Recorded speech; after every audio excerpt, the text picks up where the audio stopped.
Like, these people are everywhere. Everywhere. So it's scary. It's scary, I'm telling you.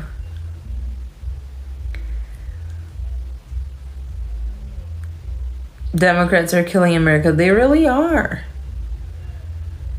They really are. You would be perfect to teach Americans how to be American again. That's what I've been trying to do. Like, seriously, that is what I've been trying to do. And again, because if you're American and you're trying to convince another American to, have American values and to put America first, you're going to have a harder time, because they're going to think that you're biased, that you don't know what you're talking about, that you've been fooled by propaganda or whatever.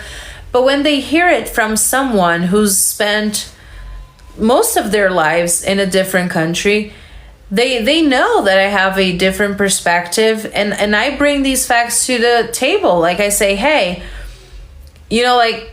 let me give you a clear example here. There's a bunch of things that happen here in America right now, that are happening here right now, that are exactly the same in Brazil. Like, and they're happening like simultaneously, right? At the same time. Perfect. But there's a lot of things that are starting to happen here that already happened in Brazil like 10, 15 years ago. And I saw it all. And then again, I know what the ending result is.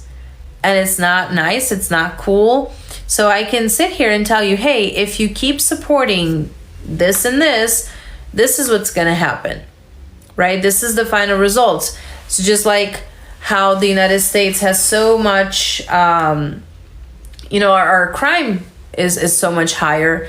And, people are starting to kind of like get used to it. It's not shocking anymore. That's the same exact thing that happened in Brazil. But let me give you a more like specific example.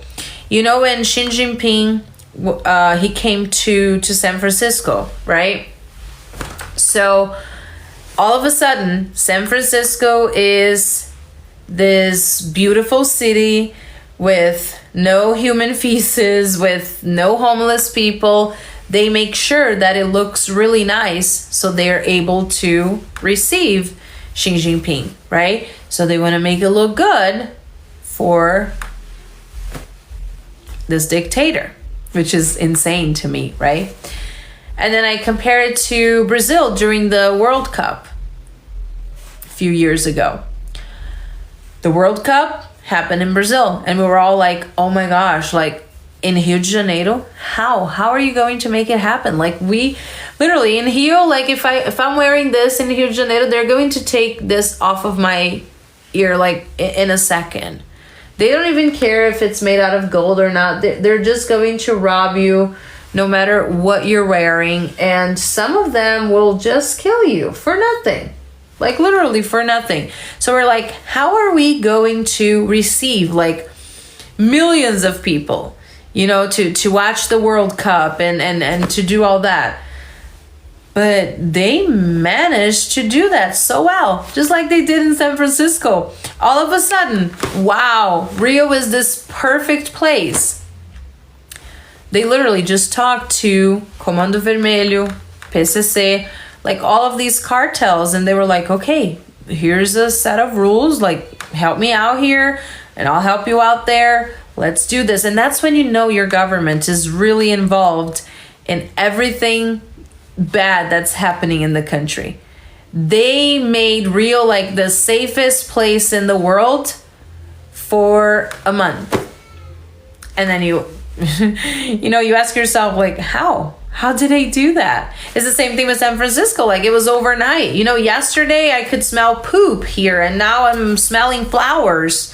How did it happen? I've been asking people to remove, homeless tents and then all of these things, like, away from the sidewalk, and people are pooping on the streets and all these things, and then nobody can ever do anything. And poor people, you need to have a heart, you do this, you do that, you help them. Okay, but then when Xi Jinping is coming, then all of a sudden it's all cleaned and everything is perfect in that place. So like, what? It's so similar. You see, like it's all a game of pretending all the time. And yes, and for a communist leader, you know, it should raise some questions. It really should. Just like what I'm talking about with this Chinese lady that can't even vote, but she's going to oversee votes. She's going to oversee elections and voting and all of these things. Oh, but she's there to translate and to help people who are Chinese and don't speak the language. Man, get a translator. She is an activist. Like she claims to be one.